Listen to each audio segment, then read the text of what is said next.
여러분 안녕하십니까. 오늘도 호남에는 쉴 새 없이 눈이 쏟아졌습니다. 많이 내린 곳은 적설량이 35cm에 달합니다. 중부지방은 기온이 급격히 떨어지면서 바닥까지 꽁꽁 얼어붙었습니다. 저 소식 강세훈 기자가 취재했습니다. 10m 앞이 보이지 않을 만큼 눈이 쉴 새 없이 쏟아집니다. 차들은 차선이 구분되지 않은 도로를 엉금엉금 기어갑니다.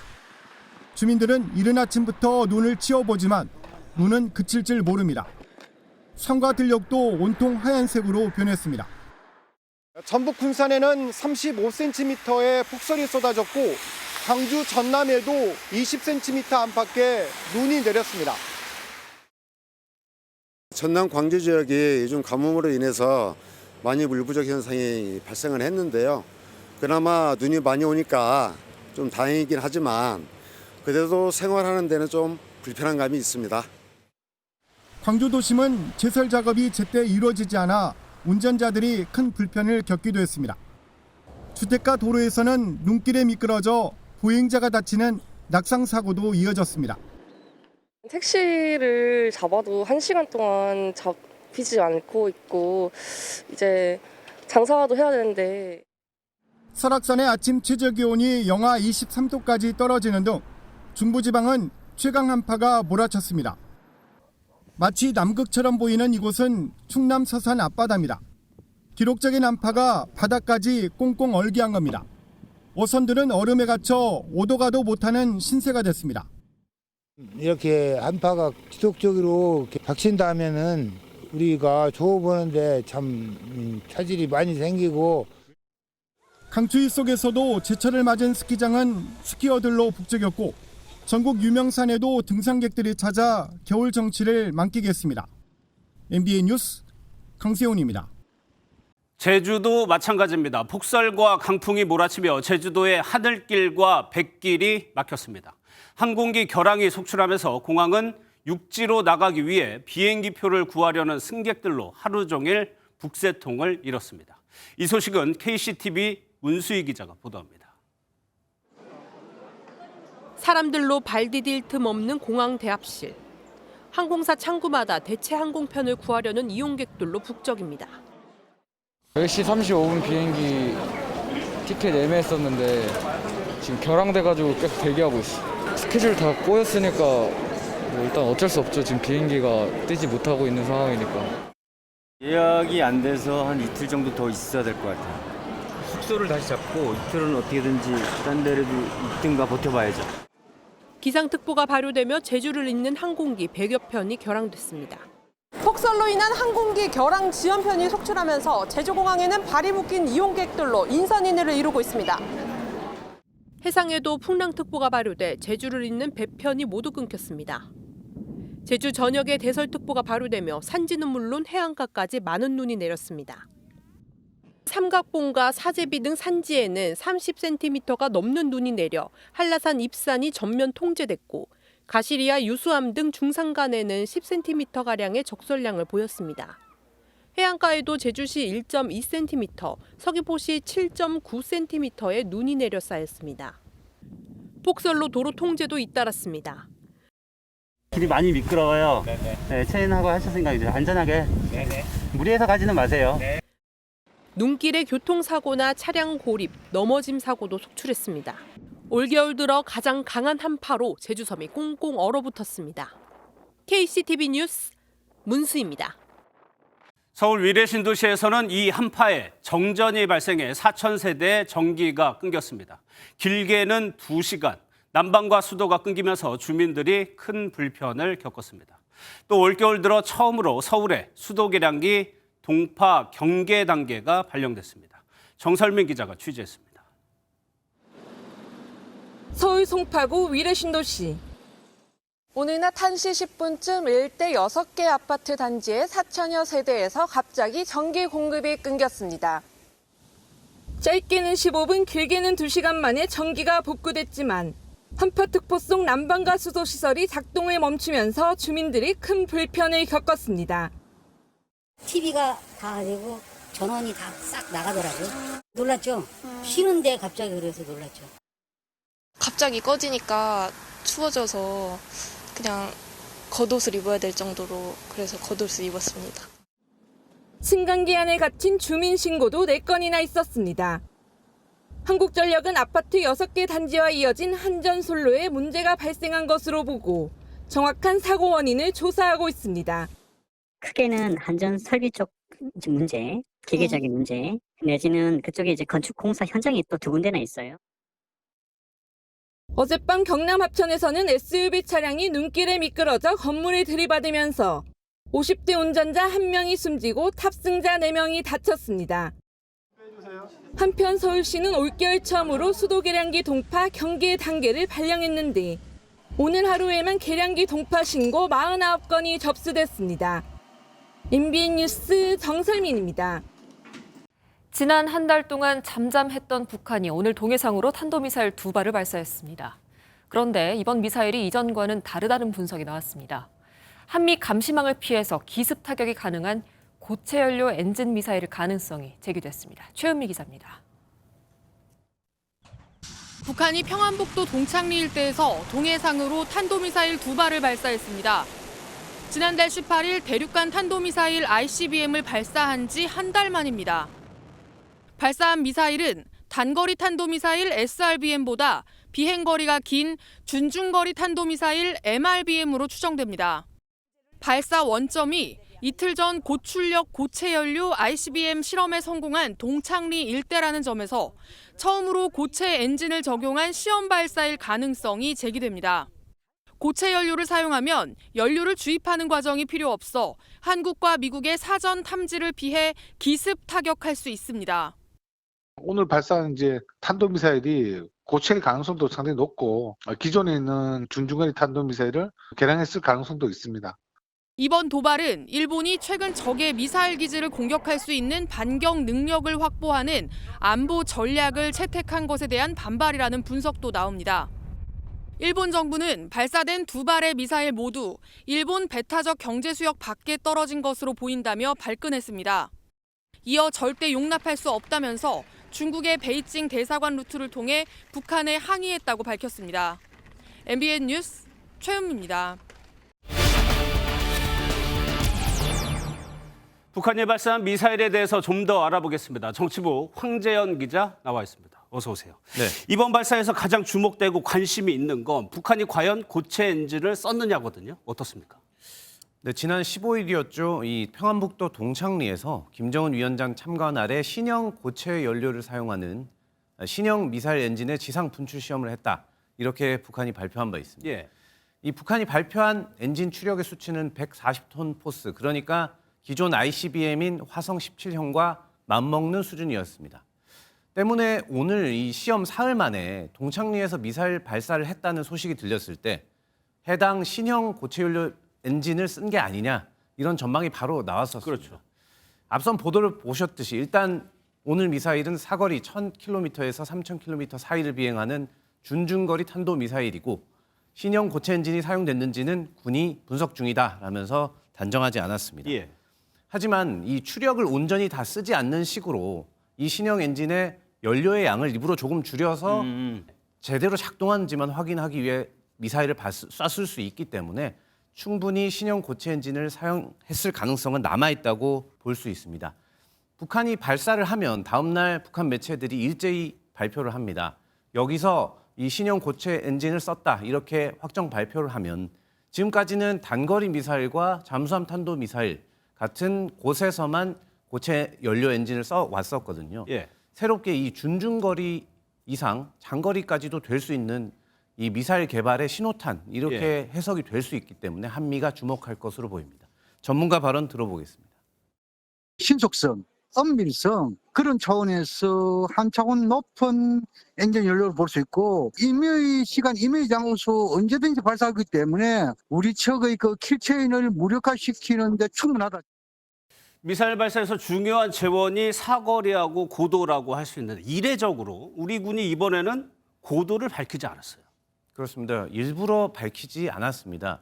오늘 군 발표를 보면 고각으로 발사했고 사거리 500km를 날아갔다라고만 돼 있습니다. 이 미사일 발사 때 원래는 말씀하신 이 고도와 최고 속도 정도는 발표를 합니다. 그런데 오늘 발표를 안 했는데 일본 방위성은 정점 고도를 550km라고 발표를 했거든요. 그래서 왜 발표를 안 했는지 군에 물어봤습니다. 네. 이 재원을 정확히 발표하는 것이 북한에 오히려 도움이 될 수 있다. 그래서 발표를 하지 않았다. 이게 군의 입장이었습니다. 그러니까 우리 군이 그런 재원들을 발표를 하면은 북한이 분석하는데 활용할 수 있다 이런 의미인가요? 그렇습니다. 이 북한이 본인들이 미사일을 쏘고도 정확한 고도와 사거리를 탐지할 능력이 지금 굉장히 떨어진다. 이렇게 군은 보고 있습니다. 예. 그런데 최근 북한이 뭐 다양한 포트폴리오를 구축하듯이 다양한 사거리의 미사일을 쏘고 있지 않습니까? 이런 북한의 전략에 우리가 수치를 미주알 고주알 발표하면 오히려 이게 참고가 된다라고 본 것입니다. 그리고 한미일 정보 공유가 어느 때보다 강화되고 있는 가운데 우리가 수치를 발표하면 한미일 간 어떤 탐지 체계를 가동하는지 북한에 노출될 수 있다. 이런 점도 고려한 것으로 보입니다. 예. 그리고 북한이 이 미사일 발사와 관련해서 사실을 왜곡하거나 혼선을 주는 발표가 많다. 이렇게 군은 내부적으로 보고 이를 차단했을 때 또 어떻게 발표 내용이 바뀌는지 이걸 보기 위한 일종의 이 남북 간 신경전이다. 이렇게 예. 해석도 할 수 있겠습니다. 황 기자가 앞서 얘기한 지난 15일 엔진 시험 같은 경우에는 김정은 국무위원장이 참관을 했어요. 이번에도 참관했을 가능성이 있겠죠. 그렇습니다. 이 어제가 마침 김정일 국방위원장의 사망 10일주기였습니다. 예. 이 북매체들이 금수산 태양궁전 참배 모습을 일제히 보도했는데 김정은 위원장의 모습이 보이지 않았습니다. 때문에 이 15일 엔진 시험 이후에 평양으로 돌아오지 않고 계속 동창리에 머물면서 오늘 미사일 시험 발사까지 지휘했을 가능성이 좀 있어 보입니다. 내일 북한의 매체 보도가 여러모로 주목되는 이유입니다. 예, 잘 들었습니다. 지금까지 황재현 기자였습니다. 네, 사건 사고 소식입니다. 고속도로에서 트레일러가 갓길에 서 있던 화물차를 들이받고 그 충격으로 떨어진 컨테이너를 뒤따르던 고속버스가 추돌하는 대형 사고가 났습니다. 그리고 강원도 고성에서는 종교시설에 난 불이 야산으로 번졌다가 진화되는데요. 강진우 기자가 전합니다. 트레일러와 화물차가 형체를 알아볼 수 없을 정도로 심하게 부서졌습니다. 갓길에 정차해 있던 25톤 화물차를 트레일러가 들이받은 겁니다. 트레일러에서 떨어진 컨테이너를 고속버스가 또 추돌해 4명이 중경상을 입었습니다. 사고가 나면서 떨어졌고 이제 저 앞쪽에 버스가 이제 이거 부딪히면서 어젯밤 강원도 고성의 한 종교 시설에서 시뻘건 불길이 치솟습니다. 소방관들이 쉴 새 없이 물을 뿌리고 굴착기를 동원해 확산을 막으려고 안간힘을 쏟습니다. 그럼에도 불은 인근 야산으로 번졌고 소방당국이 대응 1단계를 발령해 2시간 만에 겨우 불길을 잡았습니다.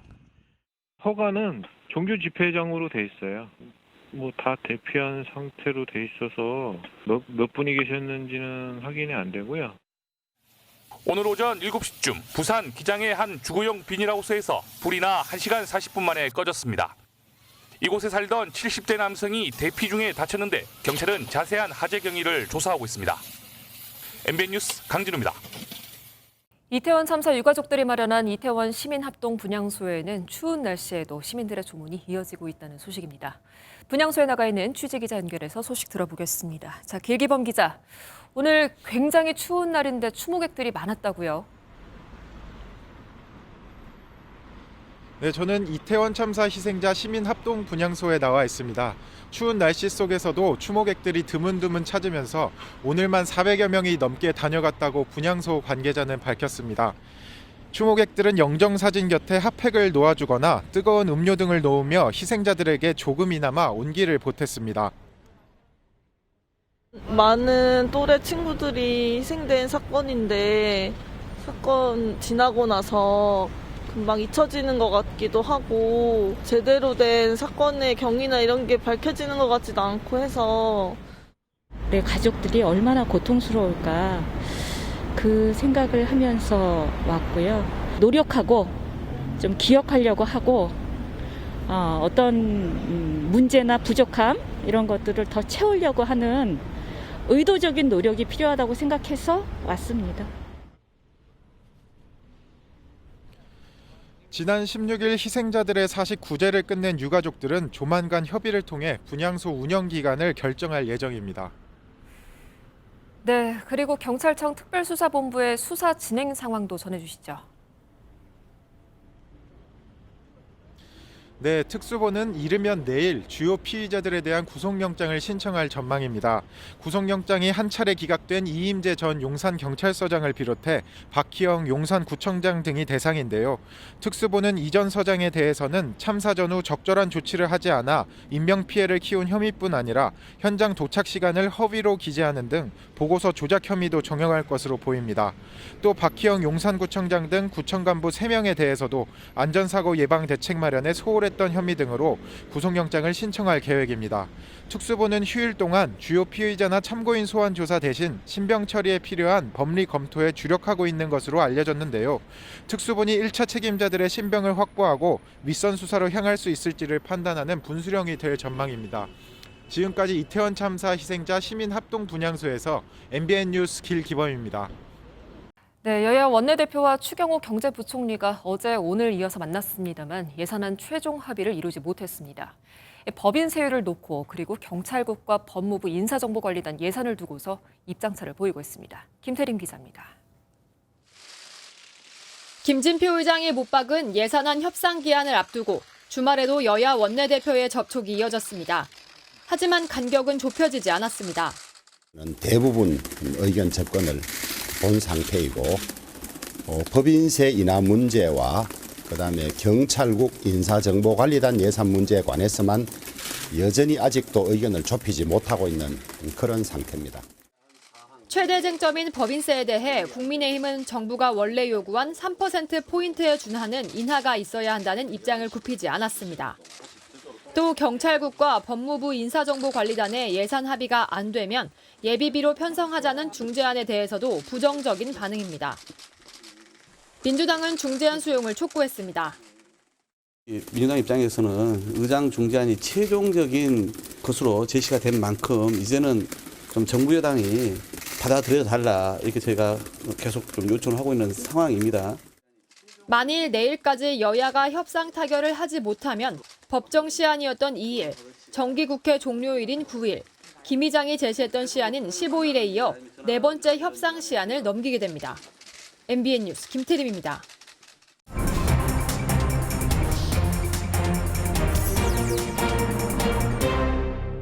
정치권 소식 알아보는 정치톡톡 시간입니다. 오늘은 유호정 기자 나와 있습니다. 어서 오세요.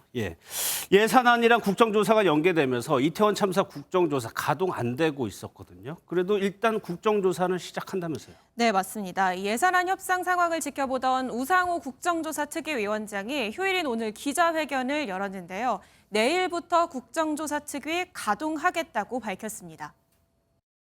지금처럼 국회가 공전을 거듭한다면 국회 일정과 무관하게 국정조사를 진행해야 한다고 생각합니다.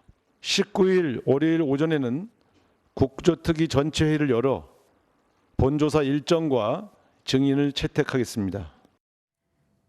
지난달 24일 출범한 국조특위 활동 기한은 45일, 그러니까 다음 달 7일까지입니다. 우 위원장은 그 기한이 고작 21일 남았다며 더는 기다릴 수 없다고 강조했습니다. 개문 발차 형식으로 일단 특위 활동은 시작하되 여당이 언제든 참여할 수 있게 문을 열어놓겠다는 겁니다. 우 위원장은 현장 조사는 야당만으로도 진행할 수 있다면서도 본조사의 핵심인 기관 보고나 증인 청문회는 여야가 함께해야 한다고 강조했습니다. 그런데 이상민 장관 해임 건의안 통과됐을 때 국민의힘 특위위원들 사퇴 의사 밝혔었거든요. 국민의힘에서 참여할까요? 네, 오늘 이 같은 발표에 국민의힘 곧바로 선 예산 후 국정조사 합의 파기라고 반발했습니다. 국정조사부터 시작하고 나면 예산안 협의는 세월 없이 마냥 흘러갈 것입니다. 단독 강행은 더불어민주당이 스스로 모든 문을 닫아버리는 무모한 선택입니다. 이와 더불어 앞으로 국정조사 연장 여부를 놓고도 기싸움이 이어질 것으로 보입니다. 우 위원장은 1월 7일까지만으로 국정조사 기한을 정해둔 건 예산안이 정기국회 내 처리될 걸 전제로 한 것이라며 연장 가능성을 시사한 바 있는데요. 장동혁 원내대변인은 개문발차 운운하는 게 야당 단독으로 국조기간 연장을 위한 군불대기가 아니길 바란다며 미리 선을 그었습니다. 국회 지금 또 문제가 올해 말까지만 유지되는 법안들이 있단 말이에요. 그러니까 지금 법안 심사도 진척이 없는 거잖아요. 이런 법안들이. 네, 맞습니다. 당장 새해가 되면 효력이 사라지는 법안들, 일몰 법안들 논의도 예산안에 묶여서 진척이 없는 상황입니다. 과로, 과속, 과적 등을 방지하기 위해 일정 운임을 보장해주는 안전운임제도 그중 하나인데요. 정부 여당은 화물연대가 3년 연장을 거부하고 파업을 벌인 만큼 원점에서 재검토해야 한다는 입장이고요. 민주당은 국회 국토위에서 3년 추가 연장 법안을 단독 의결에 뒀지만 여당이 위원장을 맡고 있는 법사위 통과도 사실상 쉽지 않은 상황입니다. 이와 함께 30인 미만 영세 사업장에 한해서 허용되던 8시간 추가 연장 근로제도 연말이면 끝이 나는데요. 정부 여당은 중소기업과 소상공인의 생존 문제라며 연장을 촉구하고 있지만 환노위 의석의 과반을 갖고 있는 민주당은 주 52시간제에 역행하는 제도라며 반대하고 있습니다. 예, 대통령실 소식도 살펴보도록 하겠습니다. 윤석열 대통령이 이번 주부터 신년 업무 보고를 받네요. 네, 맞습니다. 오는 21일 기획재정부를 시작으로 업무 보고를 받습니다. 장관 독대 형식이었던 지난 7월 첫 업무 보고와는 달리 이번에는 대국민 보고 방식으로 진행될 예정입니다. 윤석열 정부 2년 차를 맞아 그간의 성과와 내년도 업무 계획을 대통령뿐 아니라 국민께 직접 보고하는 대국민 보고 형식으로 진행됩니다. 두세 개의 부처를 묶어서 공통 현안에 대한 토론도 하고요. 또 민간 전문가와 정책 수요자, 또 일반 국민들도 참여해 정책과 개혁 과제들에 대한 의견을 나눈다는 계획입니다. 다만 이 방송통신위원회와 국민권익위원회는 서면 보고로 대체됩니다. 문재인 정부 때 임명된 인사가 기관장으로 있는 곳들이죠. 예. 대통령실 관계자는 정부 철학과 과제에 동의하지 않는 분들과 국정 방향을 논의하는 것이 타당하지 않다는 판단이 있었다고 설명했습니다. 예, 여기까지 듣겠습니다. 지금까지 정치부 유호정 기자였습니다. 네, 다음은 강제동원 피해자 양금덕 할머니의 서훈 수상 제동 논란과 관련한 후속 보도입니다. 앞서 저희 취재로 할머니의 서훈 수상에 부처 간의 협의가 필요하다 했던 외교부가 정작 인권위의 협의 요청은 2차례나 묵살했던 사실을 전해드렸던 바가 있습니다. 그런데 이게 전부가 아니었습니다. 외교부의 수상 제동 결정은 할머니가 수상자로 추천된 것을 알게 된 당일 오후였고 이후 불과 반나절 만에 장차관 승인까지 일사천리로 진행됐습니다. 안병수 기자의 단독 보도입니다.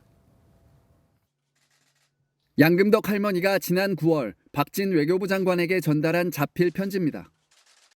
그동안 흘린 눈물이 배 한 척이라며 일본의 사죄를 받기 전에는 눈을 감지 못하겠다고 적혔습니다. 양 할머니는 지난 30년 동안 일제 강제동원 피해자들의 권리 회복을 위해 노력했고 이에 서훈 수여 대상자로 추천됐지만 외교부의 제동에 불발됐습니다. 그런데 이러한 외교부의 판단은 불과 반나절 만에 결정된 것으로 MBN 취재 결과 확인됐습니다. 외교부가 행안부로부터 양 할머니의 서훈 추천 사실을 전달받은 건 지난달 30일 오전입니다. 그날 오후 외교부의 일본 담당 부서인 아시아 태평양국의 검토를 거쳐 서훈을 보류하자는 결정에 대해 장차관 승인이 완료됐습니다. 외교부의 제동에 다음 날인 지난 1일 열린 차관회의에 양 할머니의 서훈 안건은 상정이 불발돼 수상은 무산됐습니다. 외교부 당국자는 MBN과의 전화통화에서 반나절 만에 제동 결정은 부처 간 협의가 필요해 급하게 결정했다고 답변했습니다. 그러면서도 MBN이 앞서 보도한 인권위의 2차례 협의 요청을 묵살한 것에 대해서는 별다른 해명을 내놓지 않았습니다. MBN 뉴스 안병수입니다. 네, 오늘 전국이 역대급 한파로 꽁꽁 얼었습니다. 설악산은 아침 최저 기온이 영하 23도까지 떨어졌고요. 대부분 영하 15도 안팎으로 최저 기온을 보였는데요. 대체 이 한파가 언제까지 이어질지 알아보도록 하겠습니다. 서울 명동에 나가 있는 한범수 기자 연결합니다. 자, 한 기자, 콧잔등이 좀 빨가네요. 대체 이 한파가 언제까지 이어질까요? 네, 저는 두터운 패딩에 목도리까지 했지만 온몸이 움츠러드는 건 어쩔 수 없는데요. 보시는 것처럼 중계를 위해 잠깐 서 있는데도 볼은 빨개졌고 입 주변이 얼얼합니다. 추위에도 불구하고 거리가 북적이고 있는데 연말 분위기를 느끼는 시민들 만나봤습니다. 추워도 볼 건 봐야 되니까 크리스마스 분위기 너무 예뻐서 충북 보은에서 왔어요. 추운 거는 오늘 솔직히 잊은 것 같고요. 하나도 안 추운 것 같아요, 지금은요. 이 밖에도 가족, 연인 단위 시민들은 추위 속에서도 극장, 백화점 등을 찾아 도심 곳곳이 북적였습니다. 네, 한파가 계속되니 정말 걱정입니다. 언제쯤 이 추위가 풀릴까요? 네, 오늘 서울의 아침 최저 기온은 영하 12.4도, 체감온도는 영하 20도 가까이 떨어졌는데요. 한낮에도 하루 종일 영하권이었는데 내일도 강추위 예고돼 있습니다. 현재 중부와 남부 내륙 지역을 중심으로 한파특보가 내려져 있는데 내일도 몹시 추운 날씨가 예상됩니다. 최저 기온이 춘천 영하 15도, 서울과 대전 영하 11도, 대구 영하 8도 등으로 떨어져 평년보다 3에서 8도가량 낮겠습니다. 동장군의 기세는 화요일인 모레 오전까지 이어지며 한풀 꺾입니다. 하지만 수요일인 21일 전국에 눈 또는 비가 내리며 다시 기온이 크게 떨어지고요. 오는 25일 성탄절에는 전국이 대체로 맑을 것으로 기상청은 내다보고 있습니다. 한편 내일 호남과 제주 일대는 폭설도 예고돼 각별한 주의가 요구됩니다. 모쪼록 내일 출근길 단단하게 입으셔야 할 것 같습니다. 지금까지 서울 명동에서 MBN 뉴스 한범수입니다. 방역당국이 2단계에 걸쳐 실내 마스크를 해제하는 방안을 검토하고 있습니다. 일부 시설은 먼저 해제하고 대중교통이나 의료기관 등은 이후에 해제하는 방안입니다.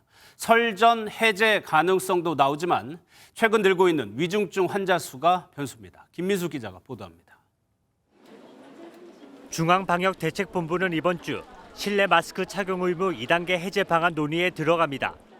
내일 국가감염병 위기대응자문위원회와 금요일인 23일 중대본 회의를 거치면 구체적인 해제 방안이 나옵니다. 자문위원회 의견 그리고 이번 전문가 의견, 수리 모델이라든지 여러 가지 지표가 될 만한 것들을 고려해서 23일에 중대본을 통해서 그 결과나 이런 기준들에 대해서는 설명이 있을 것 같습니다. 2단계 해제안은 1단계에서 일부 시설만 실내 마스크 착용 의무를 유지하고 나머지는 풀어주다가 2단계 때 전면 해제하는 방식입니다. 마스크 착용 의무가 유지되는 시설로는 대중교통이나 복지시설, 의료기관 등이 거론됩니다. 밀접, 밀집, 밀폐를 뜻하는 산밀 환경이거나 감염 취약계층이 머무는 시설 내부는 마스크 착용 의무 시설로 묶어두려는 겁니다. 문제는 시점입니다. 코로나19 유행이 잠잠해지면 설 연휴 전에 1단계 해제가 가능할 것이란 전망도 나왔지만 최근 위중증 환자 수가 급증하고 있습니다. 오늘 0시 기준으로 코로나19 위중증 환자 수는 520명으로 석 달 만에 500명대로 올라섰습니다. 정부로선 방역 지침의 실효성이 떨어진다는 지적에 따라 마스크 착용 의무 조치를 줄이고 있지만 위중증 환자 발생 추이를 신경 쓰지 않을 수가 없습니다. 마스크를 쓰는 건 분명히 장단점이 있습니다. 이거를 누가 한 사람이 정할 수 있는 건 아니고요. 그 장단점을 고려해서 사회적 합의가 필요할 것 같습니다. 오늘 고위 당정협의회 자리에서 여당은 정부의 실내 마스크 착용 의무를 조속히 해제해달라고 요청했고 이 자리에 참석한 한덕수 국무총리는 1월 중순쯤 정부 방침을 결정하겠다고 밝혔습니다. MBN 뉴스 김민수입니다. 최근 전셋값이 떨어지면서 기존 보증금을 돌려주지 못하는 집주인이 늘고 있습니다. 이사를 앞두고 보증금을 돌려달라며 법원으로 달려간 세입자들이 역대 최고치를 기록했습니다. 최윤영 기자입니다. 올 들어 지난달까지 서울의 임차권 등기 명령 신청 건수는 3,700여 건, 작년 같은 기간보다 26% 증가, 연간 기준 최고치를 기록했습니다. 인천은 2,600여 건, 역시 연간 최고 기록인데 작년의 2배를 넘어선 수준입니다. 임차권 등기 명령은 전월세 계약 만료 시점에 세입자가 보증금을 받지 못할 경우 법원에 신청해 받아내는 제도입니다. 최근 전세 가격 하락으로 보증금을 감당하기 힘든 집 주인들은 전세금을 못 돌려주고 분쟁도 늘어나는 것입니다. 실제 전세값 하락은 가파릅니다. 서울 반포의 한 아파트 전세값은 한때 최고 22억 원까지 찍었지만 최근 13억 원까지 떨어졌고 잠실도 14억 원에서 10억 원까지 내렸습니다. 13억에서 12억 5천 그 사이면 하세요. 많이 떨어졌습니다.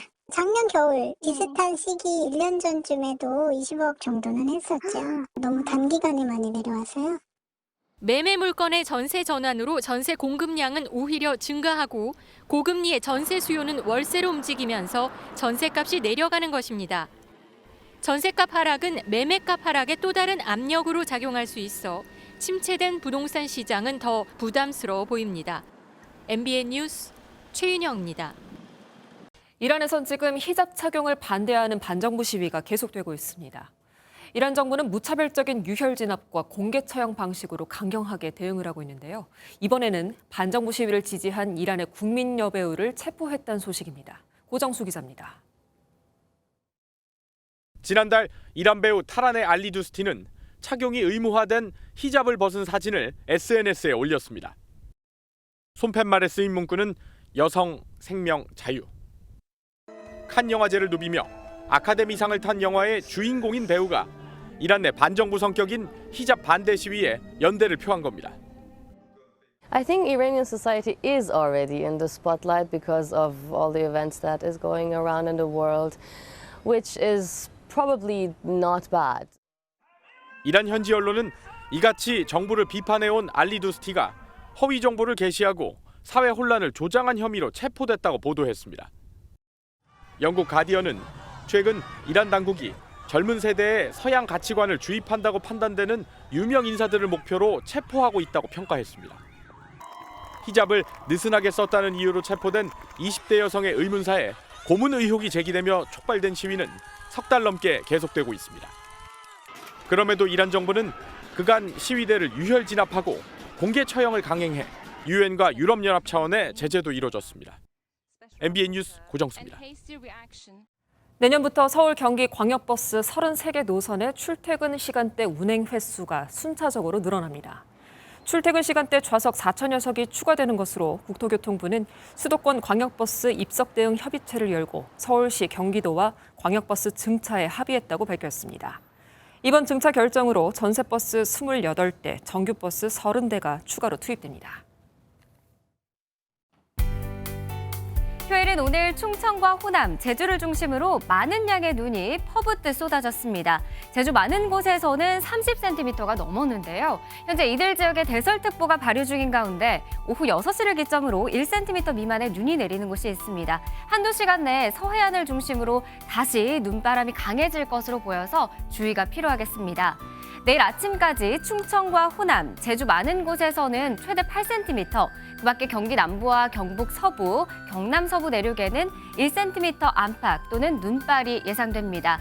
눈이 녹을 새도 없이 한파도 기승입니다. 현재 중서부 지역과 경북 대부분 지역에는 이렇게 한파 경보가 발효 중인데요.